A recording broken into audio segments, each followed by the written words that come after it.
नमस्कार दोस्तों, आप सबका स्वागत है। बिहार बोर्ड मैट्रिक परीक्षा के लिए गणित का इंपॉर्टेंट ऑब्जेक्टिव प्रश्न। दोस्तों आज वास्तविक संख्या में परिमेय संख्या और अपरिमेय संख्या बताने जा रहे हैं। तो 74 नंबर प्रश्न देख रहे हैं, निम्नलिखित में कौन सी संख्या अपरिमेय संख्या है। तो अपरिमेय संख्या जो रूट से बाहर निकल जाए यानी कि रूट का वर्गमूल निकल जाएगा तो वह परिमेय संख्या हो जाएगा। जैसे कि आप देख रहे हैं 36 का वर्गमूल हो जाएगा 6, उसके बाद फिर बटे 64 का वर्गमूल हो जाएगा 8। तो ये क्या हो गया, परिमेय संख्या हो गया। परिमेय संख्या क्या होता है, P बटे Q, जहां Q बराबर नॉट इक्वल टू 0 यानी कि Q का मान 0 नहीं होना चाहिए। तो आप समझ गए यहाँ पर। अब देखिए ऑप्शन नंबर बी, तो ये तो रूट 3 तो बाहर नहीं निकलेगा, इसलिए ये आपका वो परिमेय संख्या हो रहा है। अगर ऑप्शन सी देखें तो ये भी आपका 49 का 7 बार हो जाएगा और ऊपर मैंने 7 ये है, तो ये भी आपका परिमेय संख्या हो जाएगा। ऑप्शन नंबर डी 3 बार हो जाएगा और इसका 9 बार हो जाएगा, यानी कि ऑप्शन नंबर डी भी आपका परिमेय संख्या है। तो इस प्रश्न का उत्तर हो जाएगा, पूछा था क्या अपरिमेय संख्या, तो ऑप्शन नंबर बी सही है। दोस्तों याद रखिए कि रूट के अंदर अगर विषम संख्या या अभाज्य संख्या का मतलब होता है जो एक से कटे और अपने आप से कटे, वह अगर रूट के अंदर संख्या आ जाता है तो लगभग अपरिमेय संख्या ही होगा। अगला प्रश्न देखिए, पाई तो जानते हैं कि आप अपरिमेय संख्या होता है, लेकिन पाई में 2 से भाग लग रहा है, तो ये भी आपका क्या हो जाएगा, अपरिमेय संख्या हो जाएगा। ऑप्शन नंबर बी सही है। अगला प्रश्न है 76 नंबर, रूट 3 में परिमेय संख्या क्या हो रहा है, घट रहा है, यानी 3 में रूट 3 घट रहा है। देखिए एक 3 बात याद रखिए, अगर परिमेय संख्या किसी अपरिमेय संख्या के साथ घटे तो क्या होगा, अपरिमेय संख्या हो जाएगा। अगर परिमेय संख्या के साथ अपरिमेय संख्या जुटे यानी कि जुटे तो वह भी आपका क्या हो जाएगा, अपरिमेय संख्या हो जाएगा। और अगर किसी परिमेय संख्या के साथ अपरिमेय संख्या गुना हो जाएगा तो वह भी आपका अपरिमेय संख्या हो जाएगा। तो ये 3 बात याद रखें। अब अगला प्रश्न है, देखिए यहाँ पर 5 परिमेय संख्या है और रूट 2 अपरिमेय संख्या है, क्योंकि सबसे छोटी अभाज्य संख्या क्या है, 2 है। तो ये जो है कि अपरिमेय संख्या है रूट 2 और 5 क्या है, परिमेय संख्या, लेकिन दोनों आपस में क्या है, गुना में है। दोनों आपस में गुना में है तो क्या हो जाएगा, अपरिमेय संख्या। तो ऑप्शन नंबर बी सही है, अपरिमेय संख्या हो जाएगा। ये भी आपका क्या हो जाएगा, 78 नंबर, ये भी आपका अपरिमेय संख्या हो जाएगा। अगला प्रश्न है, ये देखिए 79 नंबर जो है कि ये आपका क्या हो जाएगा, परिमेय संख्या हो जाएगा। अब कहिए कैसे, क्योंकि अगर यदि इसको हम तोड़ेंगे यानी कि रूट 3 बटे में इसको हम तोड़ देंगे 4 गुना 3, यानी कि तो 4 का वर्गमूल बाहर हो जाएगा 2, तो आपका क्या बचेगा, रूट 3 और फिर रूट 3 बचेगा, यानी कि 2 यहाँ नीचे लिखाएगा तो ये रूट 3 कट जाएगा तो 1 बटे 2 बच जाएगा। तो ये क्या है, परिमेय संख्या हो जाएगा। तो 79 का आपका ऑप्शन नंबर ए बिल्कुल सही है, ये परिमेय संख्या हो जाएगा। अगला ऐसे भी कटा दीजिए, 3 चौके 12, तो 1 बटे 4 मतलब 4 रूट के अंदर आ जाएगा और 4 का मान वर्गमूल निकल जाएगा 2, तो यानी कि 1 बटे 2 हो जाएगा। चलिए आप समझ गए होंगे। अगला प्रश्न है 6 प्लस रूट 2, तो ये क्या हो रहा है, एक परिमेय संख्या अपरिमेय संख्या के साथ जुट रहा है, तो ये क्या हो जाएगा, अपरिमेय संख्या हो जाएगा। ऑप्शन नंबर सी सही है। अगला प्रश्न है, यदि n एक प्राकृतिक संख्या है तब रूट अंदर n क्या होगा, तो प्राकृतिक संख्या क्या होता है, 1 से शुरू होता है, 1 2 3 4 5 6 7 ऐसे डॉट डॉट चलते रहेगा प्राकृतिक संख्या। तो इसके अंदर 1 रखिएगा तो 1 का वर्गमूल 1 ही हो जाएगा, 2 रखिएगा तो क्या हो जाएगा, अपरिमेय संख्या हो जाएगा। और फिर 4 रखिएगा, रूट के अंदर 4 रखिएगा तो इसका मान क्या आ जाएगा, 2 हो जाएगा। और रूट के अंदर जैसे शुरू में बताया कि 1 रखिएगा जिसका मान भी 1 आ जाएगा, लेकिन रूट के अंदर 2 रखिएगा तो ये क्या हो जाएगा, आपका अपरिमेय संख्या हो जाएगा। रूट के अंदर 3 रखिएगा तो ये अपरिमेय संख्या हो जाएगा। रूट के अंदर 5 रखिएगा तो ये अपरिमेय संख्या हो जाएगा। रूट के अंदर 8 रखिएगा, यानी कि प्राकृतिक संख्या जो 1 2 3 4 5 होता है, इस तरह से आगे बढ़ेंगे, लेकिन 4 रखे तो 2 बाहर हो जाएगा। तो इस प्रश्न का उत्तर हो जाएगा आपका ऑप्शन नंबर डी। याद रखिएगा, कभी प्राकृतिक संख्या और कभी अपरिमेय संख्या, यानी कि दोनों आ सकता है, दोनों आ सकता है, याद रखिएगा। अगला प्रश्न है, इनमें कौन अपरिमेय संख्या है?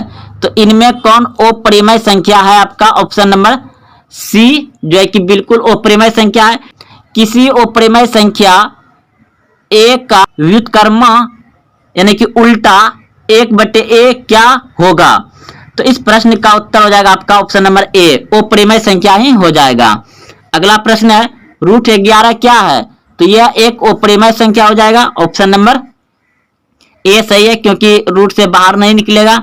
अगला प्रश्न है, निम्नलिखित में कौन परिमेय संख्या है? तो यहां पूछा गया है कि परिमेय संख्या कौन है? तो ये तो आपका अपरिमेय संख्या हो जाएगा, ये भी आपका अपरिमेय संख्या हो जाएगा। 16 का वर्गमूल निकलेगा, 4 चौके 16, 4 निकल गया, फिर इसका 5 निकल जाएगा, तो ये आपका परिमेय संख्या हो जाएगा। Option number C, option number C सही होगा, ये भी आपका अपरिमेय संख्या हो जाएगा। अगला प्रश्न है, निम्नलिखित में कौन परिमेय संख्या है? निम्नलिखित में कौन परिमेय संख्या है? तो इसमें देख रहे हैं कि परिमेय संख्या हो जाएगा आपका ऑप्शन नंबर सी, बिल्कुल सही है, क्योंकि इसको जब गुना करिएगा तो रूट के अंदर हो जाएगा 121, तो बाहर हो जाएगा इसका वर्गमूल 11 हो जाएगा, यानी कि 2 गो रूट के अंदर एक जैसा होता है तो एक बाहर हो जाता है। तो ऑप्शन नंबर सी सही है, यह आपका परिमेय संख्या है। अगला प्रश्न है आपका, निम्न में कौन अपरिमेय संख्या है? निम्न में कौन अपरिमेय संख्या है? तो ऑप्शन नंबर सी, ये आपका अपरिमेय संख्या हो जाएगा। अगला प्रश्न है, 2 तथा 2.5 के बीच की अपरिमेय संख्या होगी। तो यह जो है कि इसका 5 का जब वर्गमूल निकालिएगा तो 2.2 2.5 लगभग इसके दो इसी के बीच में आता है, तो ऑप्शन नंबर बी सही हो जाएगा। अगला प्रश्न है, अगर p एक अभाज्य संख्या है तो रूट अंडर p क्या होगा? तो दोस्तों अब शुरू में बताए थे, जब अभाज्य संख्या रूट के अंदर आएगा तो क्या हो जाएगा? अपरिमेय संख्या हो जाएगा। तो आपका ऑप्शन नंबर जो है कि बी बिल्कुल सही हो जाएगा, अपरिमेय संख्या हो जाएगा। शुरू में ही बता दिए थे कि रूट के अंदर अगर अभाज्य संख्या आ जाए तो क्या हो जाएगा? वो अपरिमेय संख्या होगा। अगला प्रश्न है, एक शून्योत्तर परिमेय संख्या और एक अपरिमेय संख्या का गुणनफल या भागफल। तो इस प्रश्न का उत्तर हो जाएगा आपका ऑप्शन ए, बिल्कुल सही है, एक अपरिमेय संख्या होती है। परिमेय संख्या और अपरिमेय संख्या के योग या अंतर, तो परिमेय संख्या का योग या अंतर क्या हो जाएगा? परिमेय संख्या और अपरिमेय संख्या के योग या अंतर अपरिमेय संख्या ही होगा, शुरू में ही बता चुके हैं। ऑप्शन नंबर बी सही हो जाएगा। निम्नलिखित कथन में सत्य कथन को पहचाने, तो इस प्रश्न का उत्तर हो जाएगा आपका option number D, option number D. प्रत्येक अपरिमेय संख्या एक वास्तविक संख्या होती है। निम्नलिखित में से कौन परिमेय संख्या है? तो आपका ऑप्शन नंबर सी सही है, क्योंकि ये √3 कट जाएगा तो ये परिमेय संख्या हो जाएगा, बाकी बात सभी अपरिमेय संख्या है।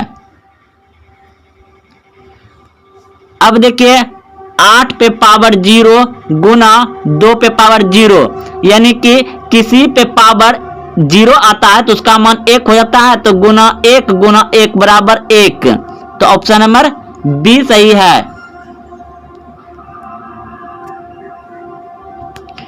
11/5 1, तो ये क्या हो जाएगा? एक परिमेय संख्या हो जाएगा। क्या हो जाएगा?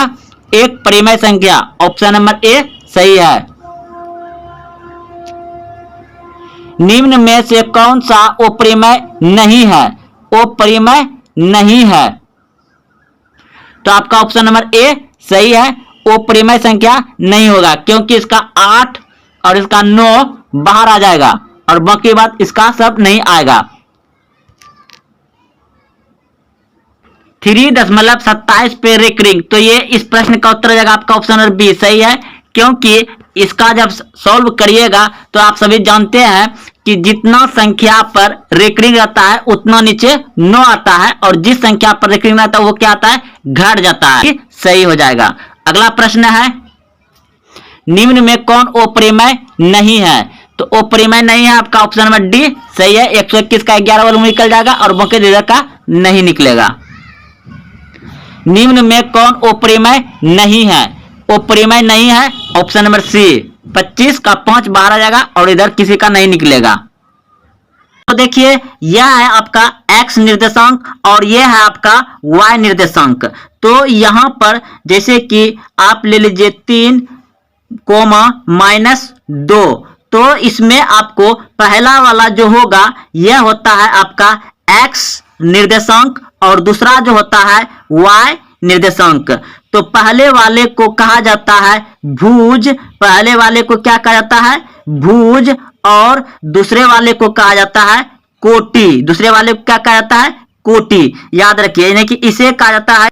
तो दोस्तों याद रखिएगा, यह जो y निर्देशांक है और यह जो x निर्देशांक है, यानी कि समझिए ये x हो गया और ये y हो गया। तो ये जो x है इसको क्या कहा जाता है, भुज, और इसको क्या कहा जाता है, कोटि। याद रखिए, पहले x आएगा फिर y आएगा। तो अब यहां पर देखिए कि प्रथम चतुर्थांश में क्या है, तो प्लस प्लस है। फिर द्वितीय चतुर्थांश में क्या है, माइनस प्लस, द्वितीय चतुर्थांश माइनस प्लस है। तृतीय में क्या है, माइनस माइनस है।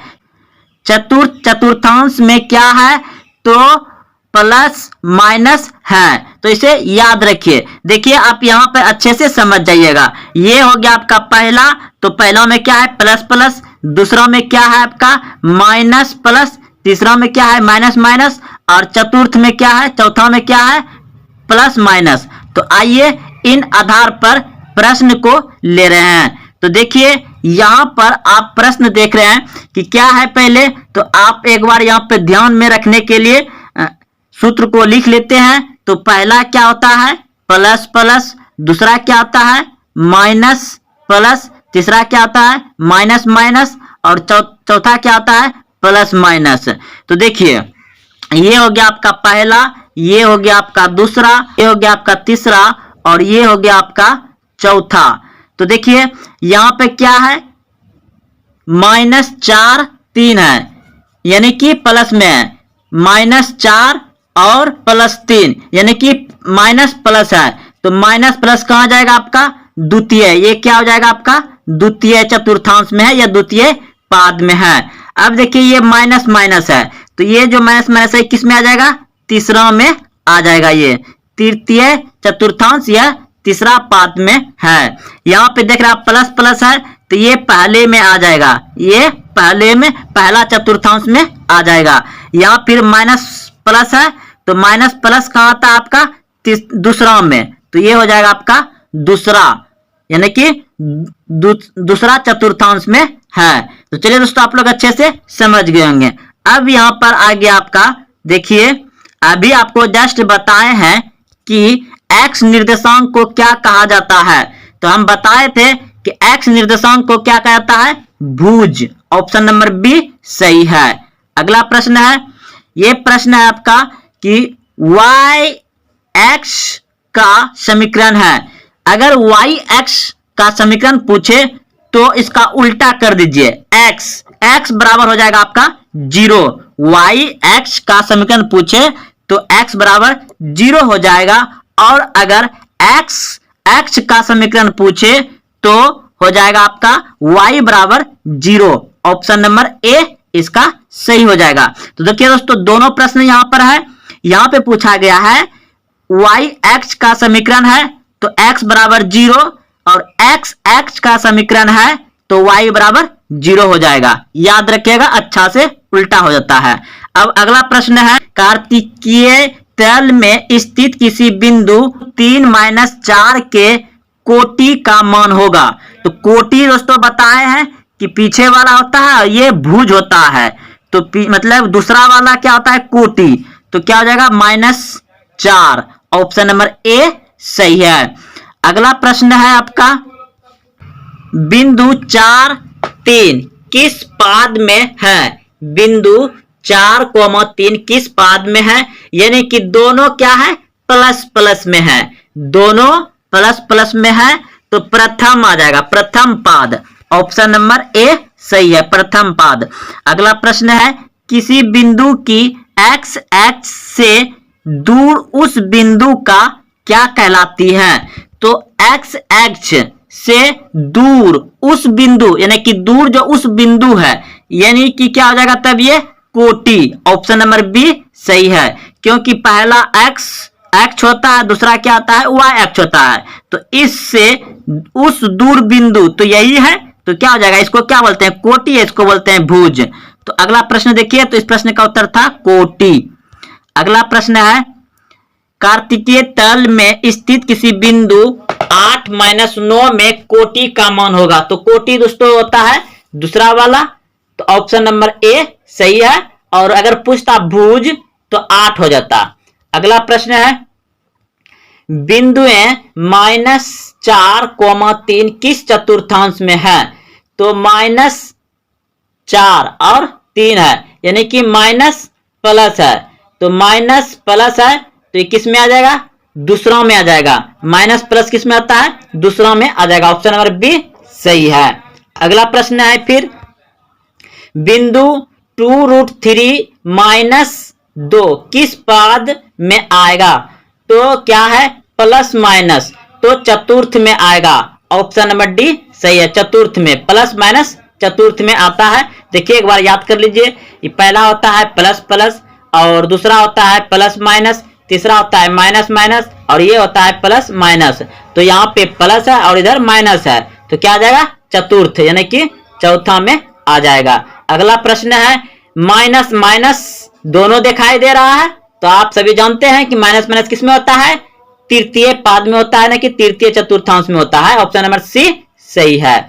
अगला प्रश्न है, निम्न में से मूल बिंदु नियमांक कौन है? मूल बिंदु के नियमांक कौन है? तो मूल बिंदु के नियमांक होता है 0,0। ऑप्शन नंबर बी सही है।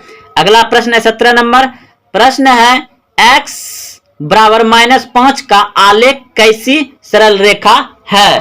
तो इस प्रश्न का उत्तर हो जाएगा आपका ऑप्शन नंबर जो है कि बी सही है। यह सरल रेखा y अक्ष के समांतर होगा। यह क्या होगा, y अक्ष के समांतर होगा। जैसे कि मान लिया जाए दोस्तों कि ये आपने क्या बनाया, ग्राफ बनाया, तो -5 मान लिया जाए यहाँ है। आप सभी जानते हैं कि ये x होता है, ये x होता है, ये y होता है और ये y होता है।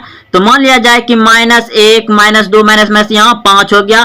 तो ये जो ऊपर जाएगा तो किसके समांतर जा रहा है, ये y के समांतर न जा रहा है, ऊपर जा रहा है, तो ये y के समांतर है। तो क्या हो जाएगा, ये आपका y के समांतर है। तो ऑप्शन नंबर कौन सा सही होगा, ऑप्शन नंबर बी सही है, y के समांतर है। अगला प्रश्न है, बिंदु -3, -5 किस पाद में स्थित है? तो माइनस माइनस सभी जानते हैं, आप सभी बहुत अच्छे से याद रहेगा, तृतीय पाद में है। ऑप्शन नंबर सी सही है। अगला प्रश्न है, बिंदु 6-5 का x निर्देशांक x नियमांक है। तो x नियमांक, तो दोस्तों आप सभी को पहले ही शुरू में ही बता दिए हैं कि x नियमांक को क्या कहते हैं, भुज, और क्या होता है, पहला वाला होता है। क्या होता है, पहला वाला होता है, पहला वाला आप सभी को बता दिए हैं कि x पहले होता है, y दूसरा होता है। इसको भुज बोला जाता है, इसको कोटि बोला जाता है, इसको x नियमांक बोला जाता है, यह x निर्देशांक बोला जाता है, इसको y नियमांक बोला जाएगा, यह कोटि बोला जाएगा। तो यहाँ पे पूछा है x नियमांक, तो ऑप्शन नंबर ए सही हो जाएगा। क्या हो जाएगा, 6। ऑप्शन नंबर ए सही है। अगला प्रश्न है, बिंदु x y की दूरी मूल बिंदु से है। तो इस प्रश्न का उत्तर हो जाएगा आपका ऑप्शन नंबर बी बिल्कुल सही है। ऑप्शन नंबर बी सूत्र पूछा गया है दोस्तों, √x² प्लस y² हो जाएगा। ऑप्शन नंबर बी सही है। अगला प्रश्न है, बिंदु 6-5 का भुज है। दोस्तों भुज पूछा गया है तो पहला वाला यानी कि 6 हो जाएगा। ऑप्शन नंबर ए सही है 6, क्योंकि आप सभी जानते हैं कि ई पहले वाले को भुज कहा जाता है, यह एक्स नियमांक कहा जाता है, यह एक्स निर्देशांक कहा जाता है। दूसरे वाले को कोटि कहा जाता है, वाई नियमांक कहा जाता है या वाई निर्देशांक कहा जाता है। तो हमको पूछा क्या है भुज, तो भुज पहला वाला होता है, तो ऑप्शन नंबर ए सही है 6 हो जाएगा। अगला प्रश्न है, बिंदुएं -6 -5/2 किस पाद में है। तो दोनों माइनस माइनस है तो तृतीय पाद में हो जाएगा, तृतीय पाद। ऑप्शन नंबर सी सही है, तृतीय पाद। ऑप्शन नंबर सी सही है, तृतीय पाद होगा इसका, क्योंकि दोनों माइनस में है, दोनों माइनस में तृतीय पाद होगा। अगला प्रश्न है, बिंदु -6, 10 का कोटि पूछा है, कोटि। तो कोटि पूछा है तो कोटि होता है दूसरा वाला और भुज होता है पहला वाला। तो भुज अगर पूछता तो -6 होता और कोटि पूछा है तो 10 होगा, यानी ऑप्शन नंबर बी सही है 10, कोटि 10 हो जाएगा। अगला प्रश्न है, बिंदुएं -6-7 का कोटि। तो फिर कोटि पूछा है दोस्तों, कोटि तो आप सभी जानते हैं कि y को कहता है, इधर y रहता है, इधर की दूसरा वाला कोटि, तो -7 ऑप्शन नंबर सी सही है। अगला प्रश्न है, x अक्ष का समीकरण है, तो x अक्ष का समीकरण उल्टा हो जाएगा इसका, y = 0, ऑप्शन नंबर बी सही है। अगला प्रश्न है, बिंदु -12-18 का भुज। तो भुज पहला वाला होता है -12, ऑप्शन नंबर ए सही हो जाएगा।